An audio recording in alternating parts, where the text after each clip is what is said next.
Greetings everyone, welcome back to Valiant Lifestyle Design. This is Val, and I wanted to talk to you about a subject that is very close to my heart, and that is socializing as a form of spiritual practice. Now you may be thinking to yourself, how on earth is socializing spiritual? Well, I'm about to tell you, because honestly it is one of the practices that is most important to me in my everyday existence. I make it a habit of approaching people every single day. And the reason that I do this is because it is amazing for getting into a flow state. Okay, and when you get into a flow state, this is a time when you're not really thinking about anything. You're living in the moment and you just respond to the situation as it presents itself. There's very little strategizing, there is very little overthinking. And if you want to be successful at socializing, and when I say socializing, I mean approaching strangers. If you want to be good at approaching strangers, you cannot be overthinking it. Okay, and this forces you, as I said, to be in the moment. And this is it's a very powerful experience that I think everyone should go through at some point in their lives, because it's such a great training, because people are so unpredictable. You have no idea of knowing how a person is going to respond just by looking at them. You additionally have no idea who that person is just by looking at them. There is no way of telling whether that person is in a certain tax bracket, what job they're in, how many kids they have, whatever. You can't judge a book by its cover. The funny thing I've learned by doing this for so long is that you can think that the person in the nice suit is doing well for themselves, but often be surprised that the person who's in the suit can't even afford fare for the taxi, to get into town. Whereas the person who's dressed casually, sometimes in slacks, ends up being a lawyer or a successful business owner. I've had many of these incidents happen to me recently, where I've approached people and they end up being, quite important people, but you would never think, because of the way that they were dressed and the way that they look on the outside. So it really teaches you how to view people more objectively instead of your subjective impression of them when you first bump into them. And, I used to be incredibly socially anxious, and this was it was a very challenging point for me in my life.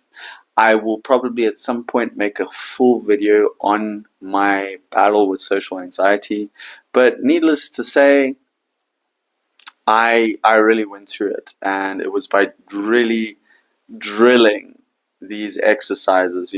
I have a variety of exercises that I used to use, really drilling exercises like going up to people and giving compliments to them, looking people in the eye and not looking away as I walk down the street. There were so many varieties of these small little exercises. Right now, I don't do any of those exercises anymore.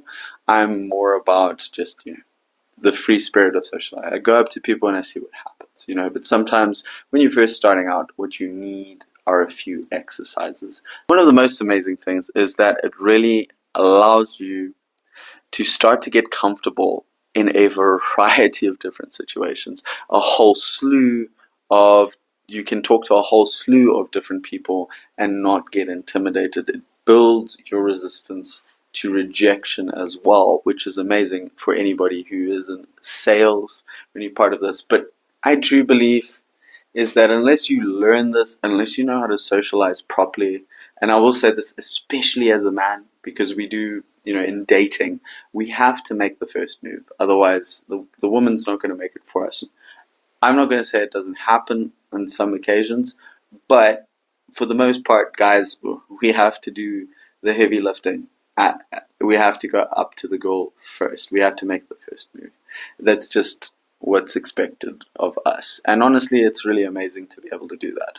So I've noticed in this day and age, unfortunately, most people do not want to socialize because we have social media that is doing that for us. It's allowing us to communicate without being face to face. And we've really lost the art of in-person communication. And I think it's completely different because we obviously have to deal with people's energy, we have to deal with people's body language. It's a whole different game.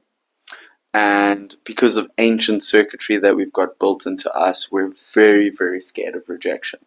And this is due to the fact that if we were rejected as hunter-gatherers, that meant certain death. So when we're doing this practice, what we're really doing is we're overcoming those lower sort of circuits that we have in our brains, and we're reprogramming them to tell those parts of our brain that there is no danger, that there's no need to worry if we do get rejected. And by doing that consistently, we get better at being ourselves.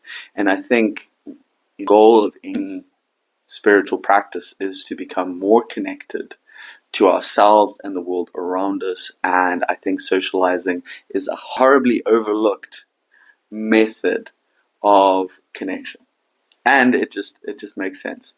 I truly believe that no one is inherently introverted, and I can speak to you as someone who is introverted, who has been introverted in the past, that this practice will really set you free. You know, even if you do prefer to recharge on your own time, but what happens is if you're in a flow state, you don't get tired like you would normally get, because what makes us tired is persona fatigue. And persona fatigue is when we're pretending to be someone that we're not.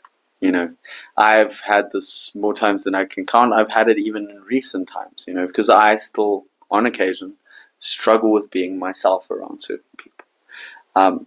Especially women that I find attractive. I'm just going to be like really honest that, you know, it's not all the time that happens, but it happens on occasion. It's something I'm still working on. I'm not perfect by any means, but the important thing is I try. And I think that's all we can really do at the end of the day is try. So I believe, guys, if you haven't said hi to a stranger in, you know, the past week, month, year, years even, I propose that you go up to a stranger today and you say hi to them. No alcohol in your system, no drugs in your system, no substances. Okay, we want to do this sober because we want to work on being able to communicate sober. We're not wanting to rely on crutches. Okay, and if you look at society today, most people can't even say hi to one another without being under the influence of something. So, you know, stand out. Go up and say hi to somebody that is a stranger, and do so whilst in a sober state. That's all I have to say today. Very short video, but yeah, thank you. Thank you for watching, and have a lovely day, guys.